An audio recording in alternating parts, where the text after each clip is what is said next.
প্রিয় দর্শক, একদিন মক্কার প্রখর রোদে আগুনের মতো জ্বলছিল একটি হৃদয়। সেই হৃদয় হজরত ওমর রাদিয়াল্লাহু তাআলা আনহুর। ইসলামের প্রতি তীব্র ক্রোধ নিয়ে হাতে উঁচু করা তলোয়ার, দৃঢ় পায়ে তিনি ছুটে চলেছিলেন এক ভয়ঙ্কর উদ্দেশ্য নিয়ে, বিশ্বনবী হজরত মুহাম্মদ সাল্লাল্লাহু আলাইহি ওয়াসাল্লামকে হত্যা করার জন্য। কিন্তু আল্লাহ তাআলার পরিকল্পনা ছিল ভিন্ন, কারণ যাকে তিনি ইসলাম ধ্বংস করতে যাচ্ছিলেন সেই ইসলামেরই এক অতন্দ্র প্রহরীতে পরিণত হওয়ার পথে তখন এগিয়ে চলেছেন ওমর। চলুন জেনে আসি সেই ঘটনা। একদিন হজরত ওমর রাদিয়াল্লাহু তাআলা আনহু বিশ্বনবী সাল্লাল্লাহু আলাইহি ওয়াসাল্লামকে হত্যা করার উদ্দেশ্যে তলোয়ার হাতে নিয়ে ছুটে চললেন। কিছুক্ষণ যাওয়ার পরে পথের মধ্যে ওমরের এক ঘনিষ্ঠ বন্ধু নাইম বিন আবদুল্লাহকে দেখতে পেলেন। তখন নাইম বিন আবদুল্লাহ ওমরকে জিজ্ঞেস করলেন, হে ভাই ওমর, তুমি তলোয়ার হাতে নিয়ে কোথায় যাচ্ছ? তখন ওমর বললেন, আমি ইসলামের নবী হজরত মুহাম্মদ সাল্লাল্লাহু আলাইহি ওয়াসাল্লামকে আজকেও হত্যা করার জন্য তলোয়ার হাতে নিয়ে বের হয়েছি। ওমর রাদিয়াল্লাহু তাআলা আনহুর এই কথা শুনে তখন ওমরের বন্ধু নাইম বিন আবদুল্লাহ বললেন, ওমর, তুমি ইসলামের নবী মুহাম্মদকে হত্যা করতে যাচ্ছ, আর এদিকে তোমার ঘরের খবর জানো কি?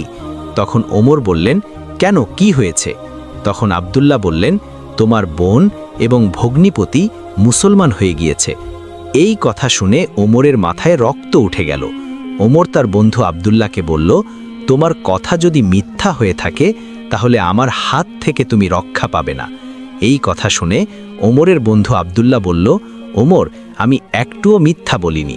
তুমি বাড়ি যাও, তারপরে খোঁজ খবর নিয়ে দেখো, ভালো করে জেনে নিও কিন্তু। এই কথা শুনে ওমর রাদিয়াল্লাহু তাআলা আনহু আর বিশ্বনবীকে হত্যার উদ্দেশ্যে না গিয়ে বোন এবং ভগ্নিপতির বাড়ির দিকে রওনা করলেন। এখানে বলা বাহুল্য, ওমরের বন্ধু নাইম বিন আবদুল্লাহ ইতিপূর্বে মুসলমান হয়ে গিয়েছে।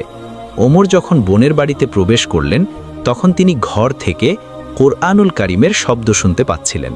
কে পড়ছিল কোরআনের সেই মধুর বাণী?